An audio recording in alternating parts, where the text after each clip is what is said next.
A few weeks ago, we did mention the fact that Netflix premiered a documentary about Magic the Gathering. And we've finally now, both of us have watched it. It's available right now. It's about an hour long. If you have Netflix, you can watch it. We are going to talk about it, we're going to pretend to be a movie podcast for 10 minutes or so. All right, hold on. Let me get my movie podcast face on. Yeah, let's. All right. Oh, mine is this. Okay. So, oh, that's going to be the picture for this podcast. Yeah. So, Magic the Gathering. You've played a lot of it. I don't have a lot of experience with it, so two different perspectives. And that's what I'm actually really excited to talk to you about. We have not talked to each other at all about this yet. So first, before anything, yeah. Team Cap or Team Iron Man? No, it's Team. I don't remember their names. Team Patrick Chapin, or the other guys. I'm impressed. I remembered that one. Now, did you know who any of these people were? Oh, I don't know anything about pro players. Okay. So the movie is not really about Magic itself. It's all about the pro tournament scene and the people who are involved in it. I don't know if you want us. I'll just give like a summary of what. So I mean, overall, I enjoyed it. I enjoyed watching this. I don't. Well, the interesting place, as a person who doesn't play Magic, I did not feel like I was missing anything. It's really about the people who are playing it and their stories. In fact, I actually felt a little bit the opposite. That I felt like it seemed like the filmmakers were almost a little afraid to get too deep into any of the actual mechanics of Magic. It felt like they didn't want to turn people off. There was one scene where somebody, it wasn't one of the players, was explaining about how this one of the guys had like this was so close to winning. The mistake, yeah. He made this one misplay, and I thought, and he was explaining what happened exactly and laid out the whole turn, and that was one of the most compelling parts, I thought, because that was like, first, it was a really personal thing also for this guy in that story, and outside of that, they really avoided, I felt, ever talking about it. I do agree with you on some sense on that. I'm going to go on the fact that while I play a lot of Magic, like I just said, I don't really pay attention to the pro scene because for me, it's just not your cup of tea. Well, no, I mean just anything in general. Like, I don't know actors' names. I don't know. Like, I usually if I don't know you personally, I'd sort of just. You'd rather hang out with your friends, right? Yeah. Like I take that to the extreme. Got it. But it's still really interesting to me, and for many reasons, I like seeing sort of.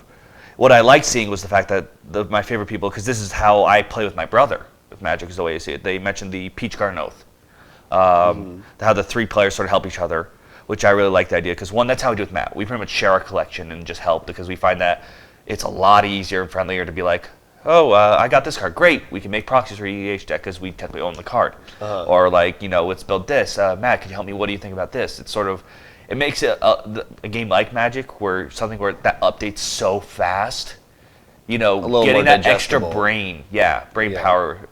That's why I like playing Magic at a college or something is really nice, because all of you are playing together, you all talk and friends. It sort of makes the very daunting task that Magic is much more manageable. And also you kind of see the difference in those three guys who are kind of like, they're very serious about Magic, but they're also like, yeah, we're all rooting for each other kind of, versus some of these other guys who were like, I either get first place or I leave. Like, that is it. Like, there's no, I'm on my own. But also a lot of them still, even the ones... Even those who said that. we still had friends who were there and knew each other, it's cool. I mean, it's interesting. And there was some of the families were saying how I'm so happy my kid won, but I feel so bad for his friend who lost to him. It's a really interesting dynamic. Right. I think because it's really nice to see. Well, it's nice for me to see this community, how it wasn't just as cutthroat. No, really which is sort of funny as you see some of the other people when you go to your card game stores. Right, like real people. Because they sort of understand that this is very stressful, And but going back to what you said, I would have really liked it if they did say that final. One of my favorite parts was it was right before the final battle, and I forget the names, and the guy's like, here's my Obzon deck, Siege Rhino is the best card, right. I knew that stuff, and that's why I always loved it when they show cards, because I'm like, I remember Obzon being really strong, so I sort of wish they were he's using an Abzan deck, but the other guy was using a Boros deck, which should counter him in this way. Like, a little bit more would have been really cool. Yeah. But I do think they did a good job balancing it, because I did feel like, watching a movie from a TV series that's adjusted for a general audience, where they put in those nice little things. Right. Like, I remember, I know that card. Yeah. Like, I know this. Like, even though they showed it, it's like, I've played that card and stuff, so. No, I agree. That's my first thing was that. So then the other, basically my real complaint is that I feel like they easily could have added, it's only an hour and 5 minutes long. This could have been an hour and a half. I'm very curious what they cut and why they decided to make it so short, if they thought people wouldn't be interested or if they just thought they didn't have enough material. Because I felt like even though I was really interested in a couple of the players are really interesting personalities, but they didn't. I wanted to spend more time with them and learning more about. I think they maybe had too many. There were like 4 or 5 or even 6 players that they focused on, and I wish they had kind of honed in maybe more on just 2 or 3 of them. And then like along with that, at near the very end when they finally are in the finals, they introduce this Japanese player who they're saying, oh, like he's like one of the best players in the whole world, and I'm like, why are you telling me about him now in the last 10 minutes of the movie? You didn't think, like, he seems really interesting. I would have loved to have more about him leading up to this. It was very, I mean, they had a guy from Israel and they had a couple from the United States and I forget some other, like, very, multicultural thing, but most of it was United States centric, because I guess that's, obviously that's kind of where it all is happening, but. So that was my thing. Like, I kind of overall I liked it, but I wish in both regards of the people and the playing, I wish they had just gone a little deeper. So I think if they just added, like, I bet they have a lot of cut footage. Like, I think that could have made this like something great instead of just something kind of cool. And what did you think also about Will Wheaton narrating the movie? Like I said, I don't recognize actors' names and stuff, so I didn't recognize it as him. You didn't see his name in the beginning? You don't pay attention. No, I probably didn't. I probably didn't wait until voices. So I was like, okay, names. Yeah. Well, I mean, I thought he did a fine job, but I think I would have preferred if they didn't have a narrator. Oh no, they should have got Morgan Freeman, because he should narrate everything. Too. But there were a few times where it was like, I mean, it's kind of, again, it goes back to the same thing where it would be like, so this guy won that tournament, and I'm like, well, you can show us that. I don't need you. I don't. No, like, I'm fine with the narrator. It's not him. No. Like I said, I think it would have been cool if they did go a little nitty grittier, as you said. Like, Abzan has been running this tournament by far. Or this, like, another thing they could have brought up was in Magic a while back. I don't know if the video covered this time period. Sort of did, but they had a little bit of an intro. A card called Jace the Mind Sculptor sort of really messed with the meta so much. I mean, this card was $100 when it came out, and because it turned out like the top 8 decks at some of the tournaments would literally be maybe 2 card difference from each other. So because of this thing. He banned them. And Magic, I think, has rarely banned a card mid-standard, which is very impressive. No, I would have loved to have them. That would have been an interesting thing, and then talk about the players to be like, what were their thoughts on when they first appeared, and thoughts on the ban.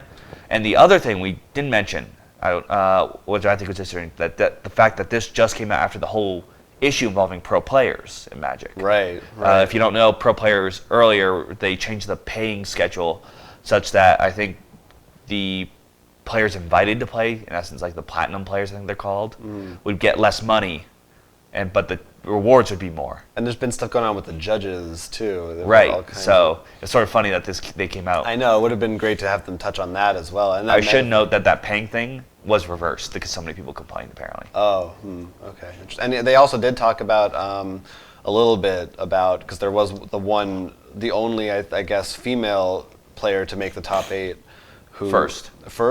But I don't know. There have been others. I don't know if there have been others. I just know she was the only one, since they didn't talk about anyone else. I just assume because they didn't mention. I don't want to say. I just know they said first. And they talked a little bit about that kind of the diversity, which I thought was pretty cool. And there were a couple times when I was moved. Like there were some heartfelt moments with the families and stuff. Overall, I'd have to recommend it if you're into tabletop games of any kind.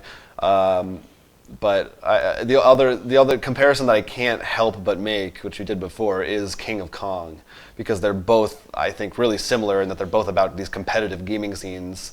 And I wish that this movie was on the same level as for me, that movie is. I haven't seen that, so. Oh, you never did, really? Nope. How did I not make you watch that? I have it on DVD. Anyway, I like that. Anyway, but it's on Netflix, so it's only an hour long, so you might as well go check it out. Yeah, like we said, it's definitely made so you don't have to know about magic to really get into it. It explains everything very well. Even though, like we said, we still wish there was some more stuff in it, we do think it was done very nicely. And I think definitely something to check out.